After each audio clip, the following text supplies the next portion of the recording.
dans un petit village poussiéreux au nord de Kaolack, au Sénégal, vivait Mamadou, un jeune homme de 20 ans, l'aîné d'une famille pauvre mais unie par l'amour et la dignité. Chaque matin, il se levait avant l'aube pour aider sa mère à cultiver des champs arides où le mil peinait à pousser. Le soir, il s'asseyait près de son père, un homme affaibli par la maladie, écoutant ses prières et ses récits d'un temps où la terre était généreuse. Dans son cœur, Mamadou nourrissait un rêve, offrir une vie meilleure à sa famille. Mais les saisons s'enchaînaient, impitoyables. La sécheresse avait vidé les greniers, le riz manquait et l'espoir s'effritait. Un soir, sous un ciel étoilé, sa mère, les yeux brillants de larmes contenues, lui tendit quelques pièces usées.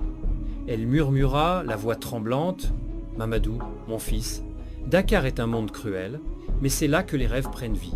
Va et fais attention à toi. » Sans valise, avec pour seul bagage un sac en toile rapiécé et un cœur débordant d'espoir, Mamadou quitta son village. Le voyage jusqu'à Dakar fut long, poussiéreux, mais il chantonnait pour se donner du courage, imaginant un avenir où sa famille n'aurait plus faim. À Dakar, la réalité le percuta comme une vague. Les klaxons assourdissants, les foules pressées, les regards indifférents des passants, personne ne lui disait bonjour, pas même un sourire. La ville, immense et chaotique, semblait l'engloutir. Pendant 3 nuits, Mamadou dormit sous un abribus à Colobane, blotti contre son sac, le ventre noué par la faim et les rêves froissés par le doute. Un matin, errant dans le marché animé de Sandaga, Mamadou aperçut un portefeuille tombé de la poche d'un homme élégant, pressé par la foule.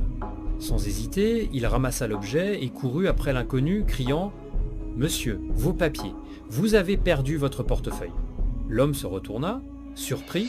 C'était Karim, un entrepreneur prospère revenu de Dubaï, pour lancer sa marque de vêtements. Touché par l'honnêteté de ce jeune homme au regard sincère, il sourit et dit « Tu aurais pu partir avec tout cet argent, tu es une perle rare, Mamadou. » Karim l'invita dans son showroom, un espace éclatant de couleurs et de tissus luxueux. Il offrit à Mamadou un repas chaud, des vêtements neufs et surtout une proposition inattendue. « Rejoins-moi, deviens l'ambassadeur de ma marque. Montre au monde que mes habits sont faits pour des gens comme toi, des battants. » Mamadou, bouleversé, accepta, les larmes aux yeux. Pour la première fois, il se regarda dans un miroir, vêtu d'un costume élégant, et murmura « Je suis né pauvre, mais je ne mourrai pas sans avoir tout donné. » En quelques mois, Mamadou devint une sensation. Ses vidéos TikTok, où il partageait son histoire avec authenticité, touchèrent des milliers de jeunes à travers le Sénégal. Il envoyait de l'argent à sa mère, payait les soins de son père, son sourire illuminait les rues de Dakar. Aujourd'hui, Mamadou est une étoile montante, mais il n'a rien oublié de ses débuts.